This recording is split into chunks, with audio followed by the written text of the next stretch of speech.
me, those ones are jokers. That is the lawmakers. Yes, they are just I don't know the law they are even making for you. They have been making the law. Look at how the nation is. But I saw something and I was laughing Nigerians. Unless you're a fool, you believe it. They now slash their salary 500k, and they are even 50% to they want to help you to solve poverty problem. But how much is their, I'm talking about this their useless allowance, sleeping allowance, working allowance, on allowance. That one is the main thing, and another fight salary 500k. We do that every month. They take over 30 million naira home. Now they are now slashing only their salary 500,000. See, these people, they have taken Nigerians for a fool for a very long time. That's what they want to divide you. And one of them was saying, she's a lady. I saw it. DSS should come. Let us invite Official their leaders. leaders. I said, look at this woman. Your children, ask the woman now. Where are children? Their children are abroad. I've been telling most of you, think for yourself in this Nigeria. Now, somebody is telling you something, but his own children is abroad. You understand what I'm saying? This woman is shouting hungry, hungry. That's the problem. So we've seen, for example, your children they are abroad, they're enjoying. You're not telling people that are suffering not to come out and protest. You see that is hypocrisy of the eyes of that. So as a Nigerian, people that have brain, don't listen to them. These are the enemies of Nigeria. Forget it. Forget that a lawmaker. That's how you can be a lawmaker. That's the problem. Some of them. What motivated them to be a lawmaker? Ask yourself that question. That if, for example, there's a minimum wage for the workers, if there's a minimum wage for lawmakers, are they going to be a lawmaker? Ask yourself. If, for example, every lawmaker in Nigeria, maybe okay, let us say that they give them house, at least a house for 4 years or everything, but the minimum wage is 500,000, maybe with one car. If you see election, nobody will want to be a lawmaker. The money is not there. So most of them, it is that monetary incentive that made them want to find a way to win the election and go to Abuja. And now they've gone there, they have been disconnected from the realities that the average citizens that they are supposed to be protecting are facing. Look at Senator Ali Ndume. God bless that man. A man in APC is playing opposition, and I told all of you, I said, see all these lawmakers, they are riding on the back of Peter Obi. Peter Obi is a very popular person. They rode on his back to win Labour Party. Now they have kept quiet. That Ali Ndume and APC is now doing the job of opposition in Nigeria, but the real, how do I put this, the people that are supposed to be the opposition, the PDP, the Labour Party, they've kept quiet. Also, so you have to look at it from that angle. Then you say lawmaker is talking to me, really one that for me to eat in the morning, on Jaro the most 2,000 naira. Minimum wage is 30,000. It gives to 70,000. The biggest milk now in Nigeria, the big milk, the powdered one is 61,000. Now, if you use 61,000 naira, you buy that maybe for your family 61,000. Hey, local. So they have been disconnected from the realities that me and you are facing in Nigeria. Forget it. Don't let anyone tell you lawmakers. No, leave lawmakers. They cannot speak for you and I again. They don't have that moral right. Ali Ndume, God bless him. That's they are, no. They were meant. They were meant to represent us, but have they represented us? That's the question. You are meant to speak for these people. Am I right? That they are suffering. No, people in my constituency, they are suffering. No, President, please, no, I'll just find a way to. Did that removal of first subsidy collapse everything? And now, how has it benefited Nigeria? They promise you everything. Have you seen anything? Leave the first subsidy there. No, remove it. Look at the problem now. What am I talking about? They know. I'm telling you that if Lagos, commercial capital of Nigeria, you can see a amount of beggars. Now let me tell you something. They're now stealing pot of soup in Lagos. Yesterday was Friday. Aboki that used to beg money. He was on the road. The boy should be around, is it 10 to like 13 years? He cannot walk because of this his condition. Now, because people give him money, this nylon bag. Somebody stole that money yesterday.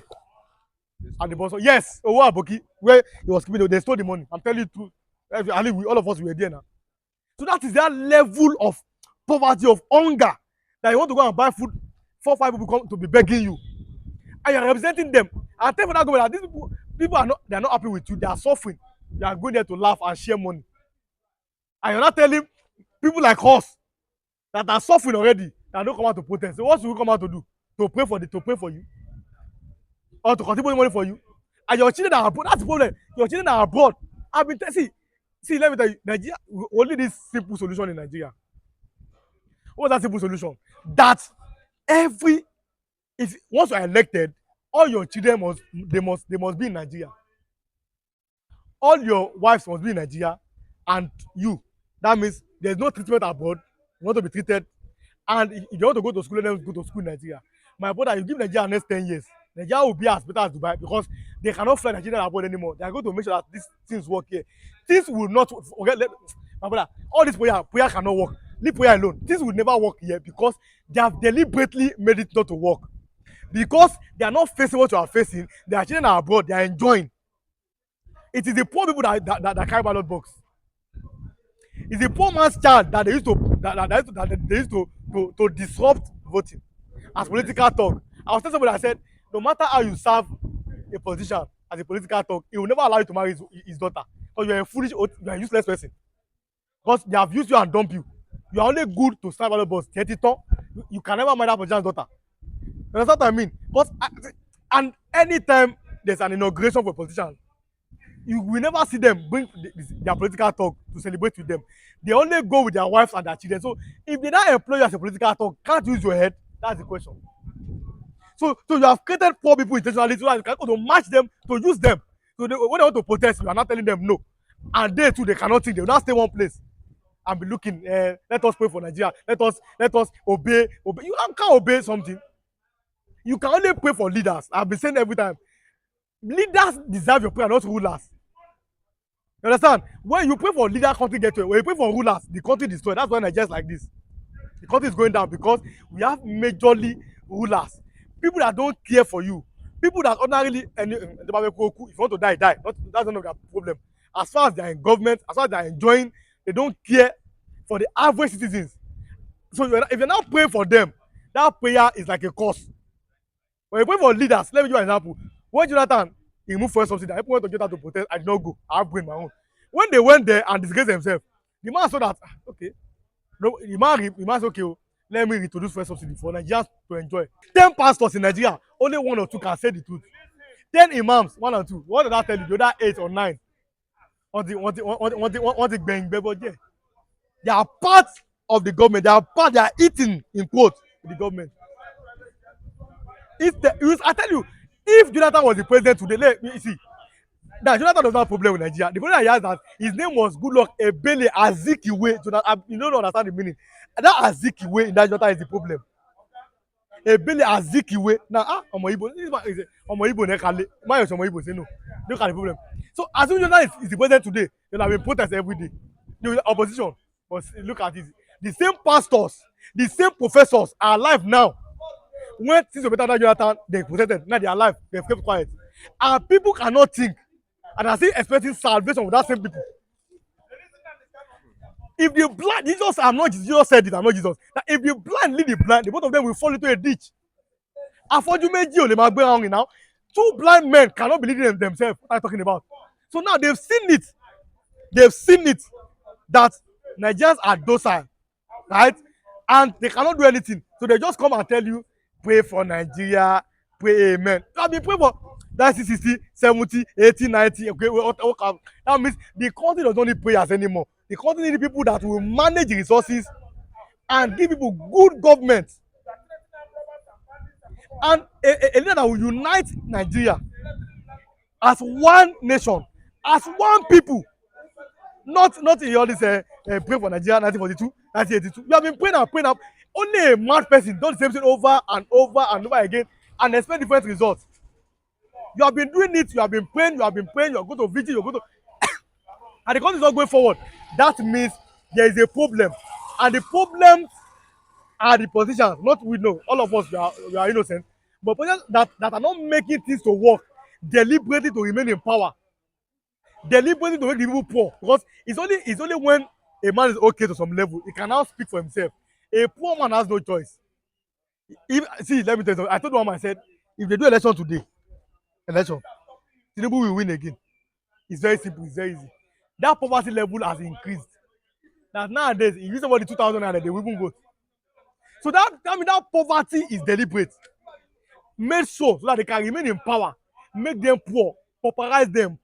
Let me give you an example before I go. If you have a chicken, a live chicken in your house, you obviously you have locked your door. In that same house, you're now pulling the feathers of that chicken. You will see that chicken, that same chicken that is suffering, that you have molested, that you have naked, will come and eat that corn under your seat. That's the same way Nigerians, that's the same way politicians are doing to Nigerians. You make them suffer so they can use them, that they cannot ask you questions.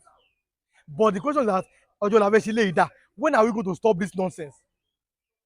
When are we going to stop this mismanagement of funds, this embezzlement of funds, this this how do I put it, this this misgovernance in Nigeria? When? But one day, Awolowo said it, that's my father. A time will come in Nigeria that the poor people will unite and fight the rich people, the politicians. The child of the poor man that you refuse to train yesterday will not allow your own child to rest. That's why you see politicians now, they cannot even send their children abroad again. Why? Because they go abroad, those one they have this are gay, is a right, is a gay right. And they want their children to be gay. Now their children cannot even stay in Nigeria. Now that's send them to the private universities. But the time will come, all of you will be here, you will see it. Unless they change their ways, their wicked hearts, and make governance, good governance easy. They make good governance to be seen by the average Nigerians and the poor people. You give them good governance, what they need. Nigerians are the most easiest people to govern, very easy to govern. Just give them the basic things. Nigeria no get problem. We already have our own hustling spirit. Our can do spirit in Nigeria is number one. We have this spirit that we can make everything possible. What we just need is just a level playing ground, a system where things can work, that can support our dreams and aspirations. That's what we need in Nigeria. So let them just give us. We're not asking for too much. Good price of food, petroleum, let foreign exchange, dollar is stable and everything. Nigerians we can Nigeria can live anywhere. We can thrive anywhere. We are going to thrive. But if not, Okay. brother. Thank you very much. God bless.